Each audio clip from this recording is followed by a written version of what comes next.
Okay, welcome back. This is our first podcast. So very, very excited. Yes. Today we wanted to share with you 5 values that we came up with that pretty much mess up relationships before they even start.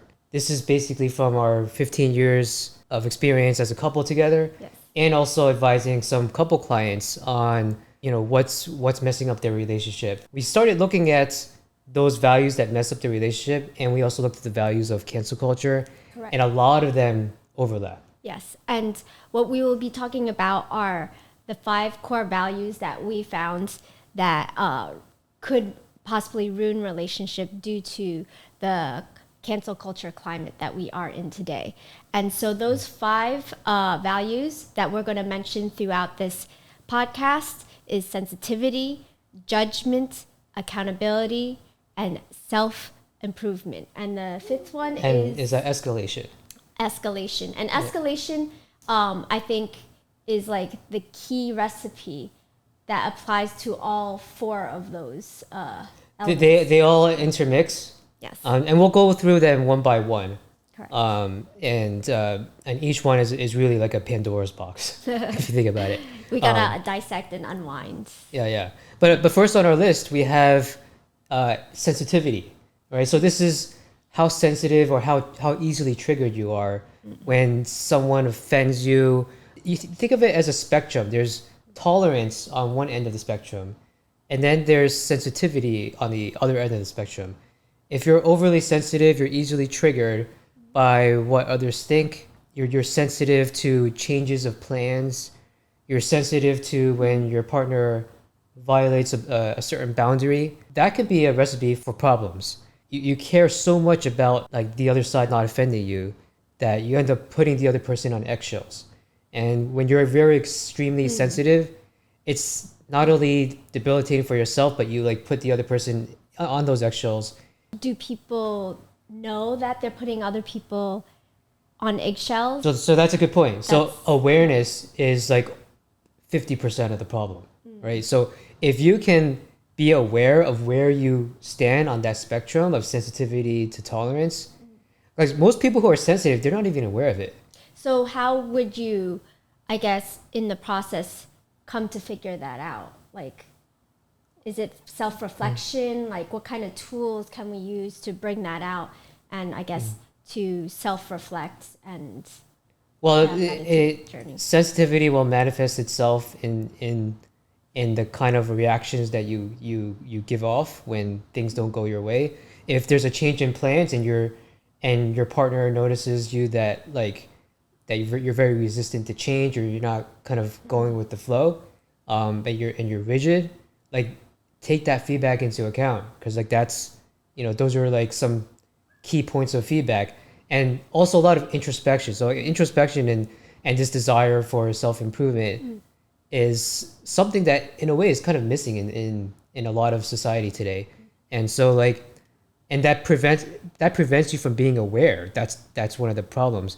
Since culture, everything is hyper aware, where there's a lot of technology that everyone's on the go 24/7.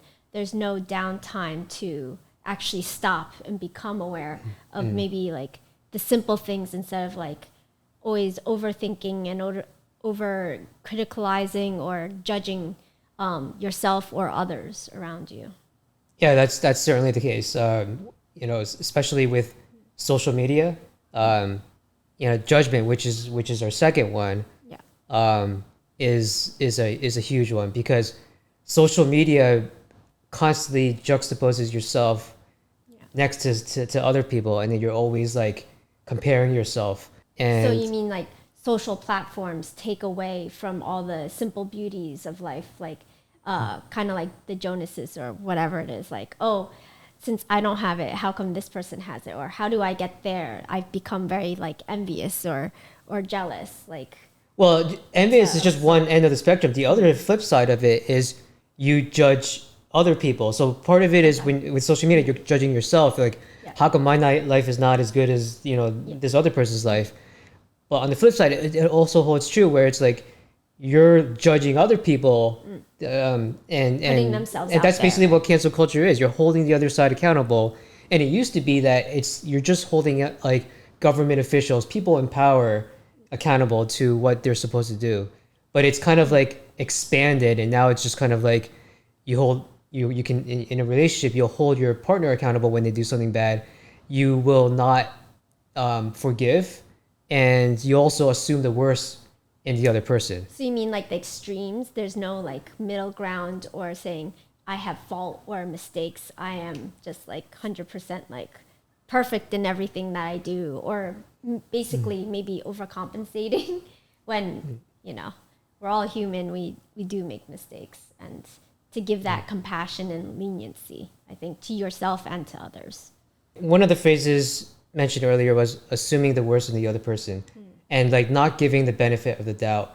There's a lot of jumping to conclusions, and you mentioned social media before, and I would add news articles and headlines, triggering headlines, sensational headlines. Correct. To that, because when it's kind of, people are writing to get your clicks, and so when they sensationalize things, they exaggerate the truth, or they might take a little piece of the whole truth and trigger you with that.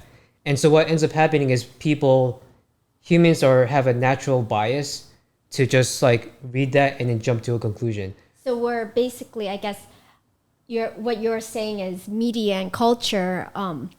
It's so in your face now that like our like autoimmune system, our psyche is always on the rise, like on the prowl, like saying like I'm being threatened, like our emotions are that high and we have to keep it there. But don't you get emotional fatigue and everything like that? Well, that's what it is. Emotional fatigue is wearing people down, and it's internally it's triggering, and that's what it is. It's triggering, and in a relationship, you jump to conclusions about your partner and you assume the worst. You don't give the benefit of the doubt. It's like it takes away the trust, right? Yes. And trust is the number one building factor and foundation to a relationship. And when you don't have that trust or give that ability to give that trust, it is, I guess, a recipe for disaster. Yeah, it's like you have to give a little bit of before you can get, and if you don't give that benefit of the doubt in the beginning, it just sets the relationship up for failure. Well, the trust is basically like the glue, right? Gluing the foundation together. If you don't have this material to bring everything together, then what will hold it? It will just become sand and fall through the cracks. Trust is the foundation. So like so far we talked about extreme sensitivity, and I on the scale of tolerance and sensitivity, if you're too much on the sensitivity side, you're going to force your partner to step on eggshells. You're not able to like adapt. Sensitivity and tolerance, it's about emotional control. So and the second one we talked about is judgment, right? So the desire to hold the other side accountable, to jump to conclusions because of these headlines. With these two, I'll ask you then, like with sensitivity, what are some things we can do to control that level of sensitivity? Is it, so number one, of course, what people said, awareness, right? So being aware of that is 50% of the battle.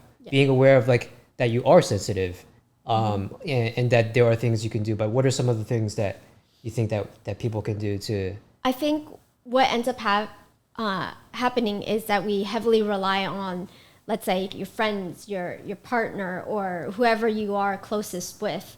And when things don't go your way, it's very easy to just blame it on outside external factors instead of self-retrospection and contemplation of your inner self, to ask questions and say, hey, did I do something right? Did I do something wrong?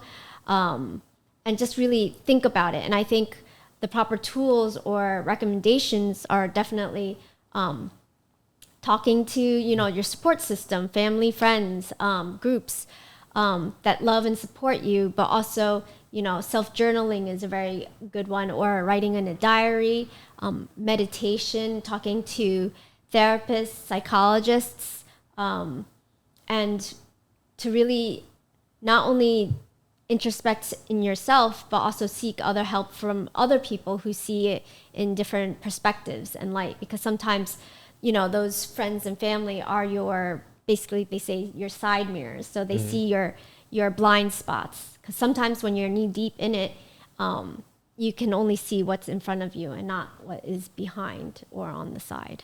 Yeah, those are really good points, and I would say self-awareness is a key one to figure out what works well for you. So like you said, some people lean on their support network, and you have to talk it out and stuff like that. For someone like myself, it's like usually it's like stresses trigger the sensitivities. So it's like if you can manage that stress, that emotional triggers. I often, and meditation is a great one. And that goes hand in hand with music.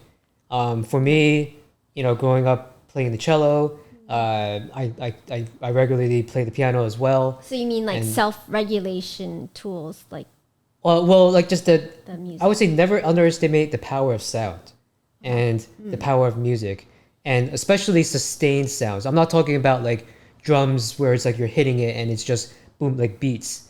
I'm talking about sustained sounds. Like, those meditation bells and those bowls, Yeah, those are the song sustained sounds. And there's a meditation, a lot of meditation sounds are just calm, sustained sounds. And when you play the piano, that's, as the sound is reverberating across the strings and keys, that's basically sustained sound. And same thing with the string instrument. It's when you're bowing it, it's a sustained sound. So that has a lot of So doesn't power. that help with your internal, I guess, like sound is also like, it's basically sound therapy, where it helps regulate your heart rate, your blood pressure, your moods, and things like that. Yeah, so that's music, like Or even if you don't play it, just listening to it has great power in calming the nerves, and controlling that sensitivity.